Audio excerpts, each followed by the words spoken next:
ጋዜጠኛ ምህረት ዮሴፍ ከ7 ወር የኢቢኤስ ቴሌቪዥን ቆይታ በኋላ ቴሌቪዥን ጣቢያውን መልቀቋ ተሰምቷል። ለ7 ዓመታት በፋና ብሮድካስቲንግ ኮርፖሬሽን ስትሰራ የነበረችው ጋዜጠኛ ምህረት ዮሴፍ ከ7 ወር በፊት ፋና ብሮድካስቲንግን ለመልቀቅና ወደ ኢቢኤስ ለመግባት ከፍተኛ የሆነ መስዋዕትነት መክፈሏን ገልጻለች። ጋዜጠኛ ምህረት ዮሴፍ ኢቢኤስ ቴሌቪዥንን ለምን እንደለቀቀች ከኢትዮፒካ ሊንክ ለቀረበላት ጥያቄ በጣቢያው ያለው የስራ ሁኔታ አልተመቸኝም። ቀደም ባለው የስራ ቦታዬ ነፃነት ነበረኝ። ለተመልካች እንጂ ላለቃዬ ብዬ አልሰራም። በተጨማሪም ስራዬን እወደዋለሁ፣ አከብረዋለሁ። በኢቢኤስ የነበረኝ ቆይታ ከስራ ይልቅ ከአለቃ ጋር መሞዳሞድ ላይ ያተኩራል። ይህ ደግሞ ከእኔ ባህሪ ጋር ባለመሄዱ ለመልቀቅ ተገድጃለሁ ስትል ተናግራለች። ጋዜጠኛ ምህረት ዮሴፍ ብዙ መስዋዕትነትን ከፍላ የገባችበት ጣቢያ የነበራትን ቆይታ የጠበቀችውን ያህል ሳትሄድ በአጭር በመቋጨቱ ማዘኗንም ጨምራ ገልጻለች። ጋዜጠኛዋ በጥቅምት 2017 ዓ.ም ለፋና ቲቪ የመልቀቂያ ደብዳቤ ብታስገባም ጣቢያው አልለቅሽም በሚል አቋም በመያዙ ምክንያት ከፍተኛ ሀዘን ውስጥ መግባቷንና ዋና ስራ አስፈጻሚ ፊት ገብታ በለቅሶ ጭምር መማጸኗን ገልጻ፣ ይሁንና ግን ወጥታም እንዳሰበችውና እንደጠበቀችው ባለመሆኑ ማዘኗን ገልጻለች። በፋና ቴሌቪዥን፣ በፋና ቀለማትና በፋና ላምሮት አቅራቢና አዘጋጅ የነበረችው ጋዜጠኛ ምህረት ዮሴፍ በአሁኑ ወቅት በሸገር 102.1 ኤፍኤም የዓለም ቋንቋ በተሰኘው ዝነኛ የሬዲዮ ፕሮግራም ላይ በአቅራቢነት እየሰራች ትገኛለች። ከዚህ በፊት በተወዳጁ የኢቢኤስ ቴሌቪዥን የሚሰሩ የተለያዩ የፕሮግራም አዘጋጅና አቅራቢዎች፣ ጋዜጠኞች በተለያየ ጊዜ ጣቢያውን መልቀቃቸው ይታወሳል። ተወዳጁ አራኪብ አለማየሁ ጣቢያውን ስትለቅ በጣም መነጋገሪያ ሆና ነበር። ወዲያውም የራሷን የዩቲዩብ ቻናል መክፈቷን ለውድ አድናቂዎቿ በማሳወቅ የተለያዩ ስራዎችን ስትሰራ የቆየች ሲሆን 359,000 ሰብስክራይበርም በዩቲዩብ ለማፍራት ችላለች። ይሁንና ከቅርብ ጊዜ ወዲህ በዚህ የዩቲዩብ ቻናል እንደ ቀድሞ ስራዎቿን ለተመልካች እያደረሰች አይደለም። ሰሞኑን በአባይ ቴሌቪዥን የበዓል ፕሮግራም ላይ ትዕግስት ግርማን ተክታ ብቅ ብላ ተመልክተናት ነበር።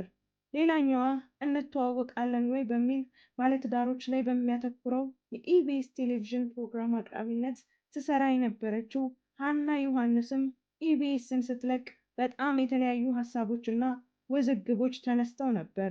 አርቲስት ሀና ዮሐንስ በአሁኑ ሰዓት ጠቅልላ ኑሮዋን በካናዳ ያደረገች ሲሆን በዩቲዩብ ቻናሏም የተለያዩ ዝግጅቶችን ለተመልካቾቿ ታደርሳለች።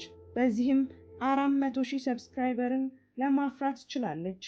ከኢቲቪ ወደ ኢቢኤስ የተዘዋወረችው ተወዳጇ ጋዜጠኛ ናፍቆት ትዕግስቱም ከተወሰኑ ዓመታት ቆይታ በኋላ በራሷ የግል ስራ ምክንያት ጣቢያውን መልቀቋን አሳውቃ ነበር። ናፍቆት ኢቢኤስን ከለቀቀች በኋላ የተወሰነ ጊዜ ከሚዲያ ርቃ የነበረ ሲሆን በኢትዮ ኤፍኤም በሰይፉ ፋንታሁን ተዘጋጅቶ በሚቀርበው ታዲያስ አዲስ የተሰኘው የመዝናኛ ፕሮግራም ላይም በመስራት ላይ ትገኛለች። አሁን ደግሞ በቅርቡ ከኢቢኤስ ከለቀቀችው ሌላኛዋ የስራ ባልደረባዋ ጓደኛዋ ሊያ ሳሙኤል ጋር በሊያ ሳሙኤል እና የቀድሞ የኢቢኤስ ቴሌቪዥን ዳይሬክተር የነበረው ባለቤቷ ሳሙኤል ደበበ የተቋቋመው ቻናል ዋን የተሰኘ የቴሌቪዥን ጣቢያ ላይ እሁድን ከኛ ጋር በሚለው ፕሮግራም ላይ አዘጋጅና አቅራቢ ሆና እየሰራች ትገኛለች።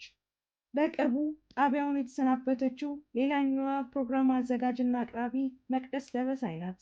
መቅዲ ከኢቢኤስ ጋር የነበራት ቆይታ የተቋረጠበትን መንገድ ከአምለሰት ሙጬ ጋር በነበራት ቆይታ ስትናገር ውሳኔው ድንገት እንደሆነና ከባድ እንደነበረም ገልጻለች። ከዚያም በኋላ የራሷን የዩቲዩብ ቻናል በመክፈት ከኢቢኤስ ቴሌቪዥን መልቀቋንና በራሷ ስራ የምትመጣ መሆኑን ገልጻ ነበር። ብዙም ሳይቆይ መቅደስ ደበሳይ በአባይ ቴሌቪዥን የቀረበላትን የአብረን እንስራ ጥያቄ ተቀብላ አዲስ ምዕራፍ መጀመሯን በደስታ ተሞልታ ለተመልካቾቿ ገልጻለች። መቅደስ በአባይ ቲቪ የሚተላለፉ የተለያዩ ፕሮግራሞቿ በራሷ የዩቲዩብ ቻናል የሚጫኑ ሲሆን በእሁድ ፕሮግራሞች ላይ በስፋት እየሰራች ትገኛለች። በኢቢኤስ ቲቪ በተለያየ ወቅት ሲሰሩ የነበሩት ጋዜጠኞች፣ ፕሮግራም አዘጋጅና አቅራቢዎች ከፍተኛ የሆነ ዝናና መወደድ እንዲያገኙ፣ በዚህም ምክንያት የተለያዩ ድርጅቶች ብራንድ አምባሳደር እንዲሆኑም ኢቢኤስ ቴሌቪዥን ያለው ሚና ከፍተኛ መሆኑን ኢትዮ አዲስ ነገር ያምናል። ጣቢያው በተለያዩ መልካም ስራዎች የሚነሳና በሀገራችን ቁጥር አንድ ተወዳጅ ሚዲያ ነው ቢባል ማጋነንም አይሆንም። ኢትዮ አዲስ ነገር ለኢቢኤስ ቴሌቪዥን እና ከጣቢያው ለለቀቀችው ጋዜጠኛ ምህረት ዮሴፍ መልካም እድልን እየተመኘ ከቅርብ ጊዜ ወዲህ እየተለመደ የመጣውን የጋዜጠኞች የፕሮግራም አዘጋጅና አቅራቢዎች መልቀቅ ችግርን ጣቢያው ለመፍታት መሞከር እንዳለበትም ያምናል።